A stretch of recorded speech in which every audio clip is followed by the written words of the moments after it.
Morgan Freeman emanates old school charm and sensibilities and has a message.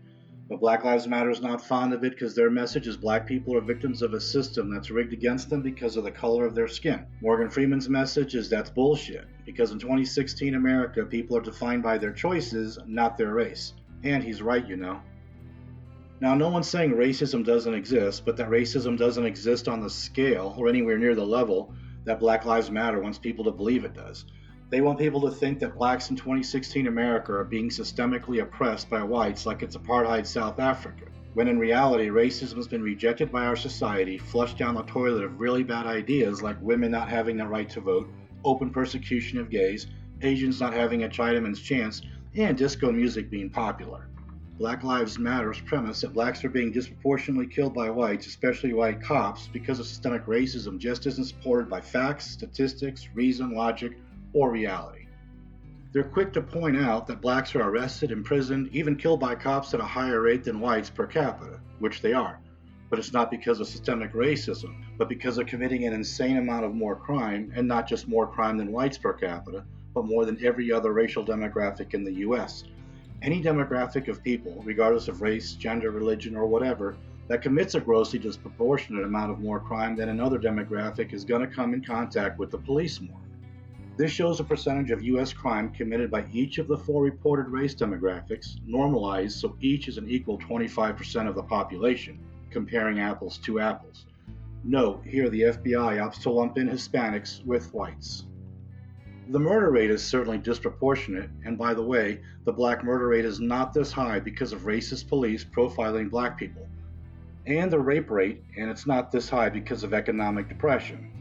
And the robbery rate. Seriously?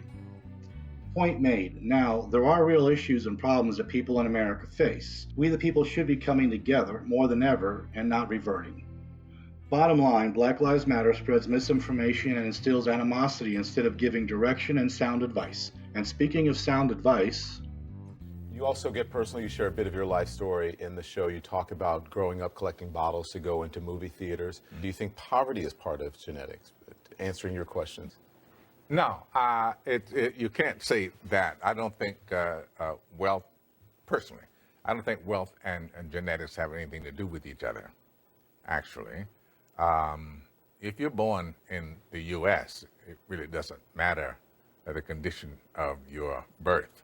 Mm-hmm. What matters is what you inherit from your nurturing, from your environment, whether or not you're going, I'm just from the standpoint of having been born with little. You can always get out of that. But it's hard to, when you say that to some people, because they say, oh, there you go with a pull yourself up by the bootstraps thing, and, you're just being respectable. Not everybody can do that. Well, everybody can. Everybody doesn't. Courage is the key to life itself. There are a lot of people who are born in situations where they say, well, I'll never get out of this. So they won't. I say to people who say, well, I would like to have done so and so and so. So, well, you could have done it.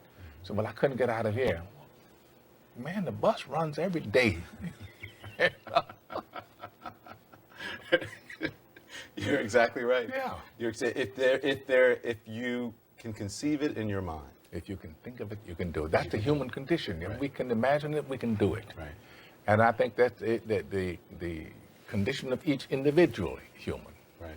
So the whole thing, especially the president and Democrats now are talking about income inequality, and that's basically what, when you talk about the richest 85 people on the planet, right? Yeah. It's income inequality. Do you think that's, looking at, what's happening in the news now, is that a good idea? It's a great idea. It is the greatest idea. We have a much more vibrant society when we don't have such a vast chasm between the haves and the have-nots. We need that middle ground that we call the middle class, the people who buy everything, people who use the products that the rich are creating, if they're creating anything other than wealth, right? Right. So it's what's happening with the Chinese economy right now. They're changing their whole outlook because they need consumers. Yeah. And without a middle class, you're not going to have consumers. You're not going to have it at the level that we normally would have it. So can I go back to, because I thought what you said was fascinating, because you called it bull when you said people can't, pull themselves up. Do you think that race plays a part in wealth distribution, or either a mindset that you can't or Today? cannot? Yeah. No, You don't? no, I don't. You and I, we're proof. Why would race have anything to do with it? Put your mind to what you want to do and go for that. It's kind of like religion to me. It's a good excuse for not getting there. Yeah. I said, and it's probably get me in trouble, but I said to some of my colleagues recently, so I know that it's an issue, but it seems like every single day on television I'm talking about race, and it's because of the news cycle, it's in the news, but sometimes I get so tired of talking about it, I want to just go, this is over, can we move on? And if you talk about it, it exists. Right. Yeah.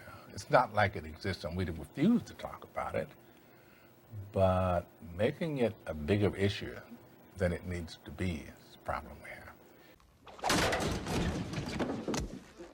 Perfect. Smart, simple, and logical.